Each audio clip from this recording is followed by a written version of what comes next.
What is going on, everybody? Welcome back to the channel. Aftersound here, bringing you Splinterlands content every single day. We also stream right here on this channel every Tuesday, Thursday, and Sunday morning, so come by and say hello. All right, guys, I just want to share a little bit of an insight that I'm having here with you in regards to using, once again, Rift Watchers as a proxy for the upcoming Core Set Rebellion. Now, the way in which I'm comparing them is through the rental market, and I really genuinely believe both the card market, sale market, and the rental market for Rift Watchers, for Rebellion, is going to be very dry, very tight. And essentially what I'm looking at here is a comparison. We're going to start with the summoners first for Rift Watchers versus Chaos Legion. And you can see here, right from the top, Ilthane is the most expensive. Now I have this at max level, right? And just to try and keep it even across the board.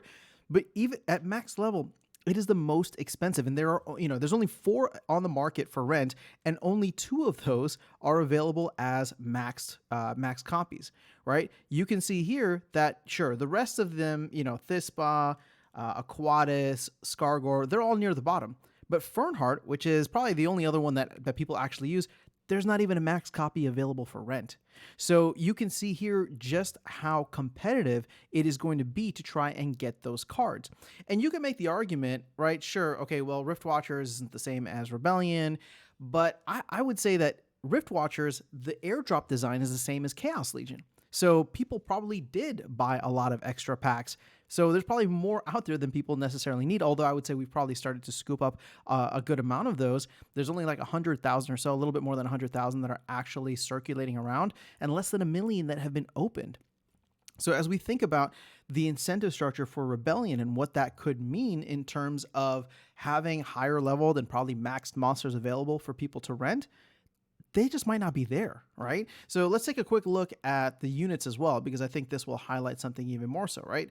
So here's the case. You have you have the top 8 monsters, or top 8 units, all Rift Watchers, right? The first time you see a maxed Chaos Legion monster is Wavebrood, right? Wavebrood and Queen Mycelia. And this is several rows down. There's at least 16 to maybe 20 cards, or 16 cards beforehand. And it's not just legendaries. I mean, check this out. Ash Mirage, 11 cents for a max copy. That's a common card, right? Then we're also looking at Queen of Crows and Corsair Bosun. Here's another max copy, Bramble Pixie.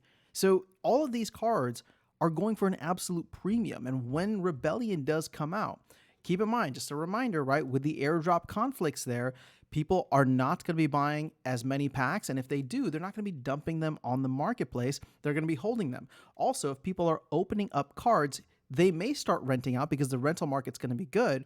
But keep in mind that many people will then not get the benefits of having the airdrop conflict points. So this to me says, like, if we're going to use Rift Watchers as just a very basic proxy, I do think rentals for Rebellion are going to be very, very expensive and very difficult to come by.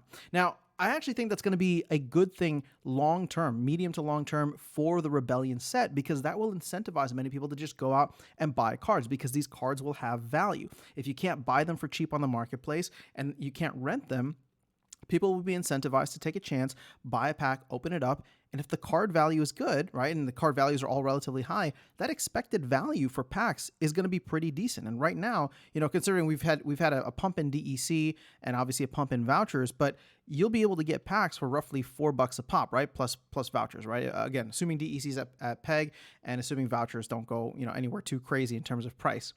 But I just wanted to share these numbers with you because it's quite a disparity here between just the core set and the mini set. And I cannot imagine, with all the incentive structures for Rebellion, disincentivizing people from over purchasing. I mean, even look at the bulk packs, right? They've reduced those 5% at each level. So the bulk packs, the airdrop conflicts, I mean, all of these things are going to be a major factor in drying out the liquidity for Rebellion when it does come out. Now, that's not to say I think there's still going to be a lot of people that buy a bunch of packs, maybe sell them on the secondary market. They just want to take advantage of the titles and the airdrops, titles and the promo cards. But either way, it's going to be interesting to see how all of this plays out, and especially with the higher level cards or the better cards that are part of the meta.